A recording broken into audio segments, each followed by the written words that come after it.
ছিঁড়ে নিতে হবে। আমরা একটি প্লেটে সবগুলো আঙ্গুরকে একত্র করব। এই দেখুন, এই পরিমাণের আঙ্গুর আমরা নিয়েছি। এখানে দেখেই বোঝা যাচ্ছে ভাজার কারণে আঙ্গুরগুলো নরম হয়ে গেছে, আর এটাই আমাদের প্রয়োজন।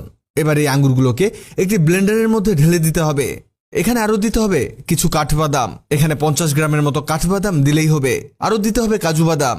লাস্ট হাফ কাপের মতো দুধ দিয়ে এটাকে ব্লেন্ড করে নেবেন। আপনার বাসায় ব্লেন্ডার না থাকলে যে কোনো উপায়ে এটাকে মিহি করে নেবেন। এই দেখুন, আমরা এটাকে একেবারে লিকুইড করে ফেলেছি। এবার একটি প্যানের মধ্যে দিয়ে দিব 1 চামচ ঘি। এর মধ্যে দিতে হবে চিনি। চিনির পরিমাণ 2 চা চামচ। এই চিনিটাকে এখানে গলিয়ে নেবেন। চিনি গলে গেলে এতে দিতে হবে সুজি। যতক্ষণ না চিনি গলে যায় এতে সুজি অ্যাড করা যাবে না। যখনই দেখবেন এটা গলে গেছে এর মধ্যে দিতে হবে 1 কাপ পরিমাণ সুজি। এখানে সুজিটিকে এই ঘি দিয়ে ভেজে নিতে হবে। ভাবছেন কেন আমরা এসব কিছু নষ্ট করছি?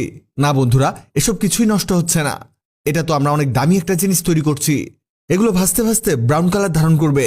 এই দেখুন, দেখেই বোঝা যাচ্ছে এটা ভাজা হয়ে গেছে। এবার এর মধ্যে আমাদের সেই ব্লেন্ড করা আঙ্গুরগুলোকে দিয়ে দিতে হবে। এখানে আমরা ব্যবহার করেছি আঙ্গুর, দুধ, কিছু ড্রাই ফ্রুটস। এটা অনেক মজার তৈরি হচ্ছে, সেই সাথে অনেক হেলদি একটি খাবার তৈরি হবে। আর এগুলো এতে অ্যাড করে অনবরত এটাকে নাড়তে থাকতে হবে।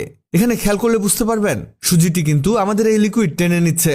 আর অবশ্যই চুলার হিট মিডিয়াম করে দিবেন, তা না হলে এগুলো পুড়ে যেতে পারে। এটা হতে হতে আপনাদের জানিয়ে দেই, আগের ভিডিওতে কমেন্ট করেছেন সেন্ট্রাল প্লাজা সিটি কসমেটিক্স থেকে আলিম ভাইয়া, ওয়েস্ট বেঙ্গল থেকে উজ্জ্বল হালদার, মিরপুর থেকে কোহিনুর কেয়া, ঢাকা বাড্ডা থেকে আনুষ্কা আশা। আপনারা যারা কমেন্ট করেছেন আপনাদের ধন্যবাদ। এই যে আমাদের এটা প্রায় হয়ে এসেছে। এটাকে যে কোনো পাত্রে রাখা যাবে না। এর জন্য একটি প্লেট নিয়ে এতে দিয়ে দিবেন ঘি। এই ঘিটাকে চারদিকে ছড়িয়ে দিতে হবে। যখনই ঘি চারদিকে ছড়ানো হয়ে যাবে এর মধ্যে আমাদের এই খাবারটিকে নামিয়ে নিতে হবে। এখানে আরেকটি কাজ আপনাকে করতে হবে, আর সেটা হলো এটাকে ভালোভাবে একটি শেপ দিয়ে নিতে হবে। এর জন্য আপনি চামচ অথবা এরকম স্প্যাচুলা ব্যবহার করতে পারেন। এবার এটাকে আমাদের ফ্রিজে রেখে দিতে হবে 1 ঘন্টার জন্য। 1 ঘন্টা পরে এটা ঠিক এমন হবে দেখুন। এবার এটাকে আপনি একটা ছুরির সাহায্যে কাটুন। এখানে আমাদের ছোট ছোট 4 কোণা শেপ দিয়ে নিতে হবে। এটা মূলত বড় বড় রেস্টুরেন্টে খাবার শেষে মিষ্টান্ন হিসেবে দেওয়া হয়, আর এর দাম অনেক বেশি নেওয়া হয়। এর টেস্ট জাস্ট অসাধারণ। এর তৈরি প্রক্রিয়া দেখে বুঝে গেছেন এটা কত মজার হয়েছে। আপনি বাসায় এটা বানিয়ে নিয়ে অনেকদিন পর্যন্ত রেখে দিতে পারেন। তবে সেই সুযোগ কম, কারণ একবার খেতে বসলে সবকিছুই শেষ হয়ে যাবে, বুঝতেও পারবেন না। ভিডিওটি অনেকের কাজে আসতে পারে, তাই ভিডিওটিকে শেয়ার করুন। আপনি পৃথিবীর কোন জায়গা থেকে ভিডিওটি দেখছেন কমেন্ট করুন, যাতে পরবর্তী ভিডিওতে আপনাকে ধন্যবাদ জানাতে পারি।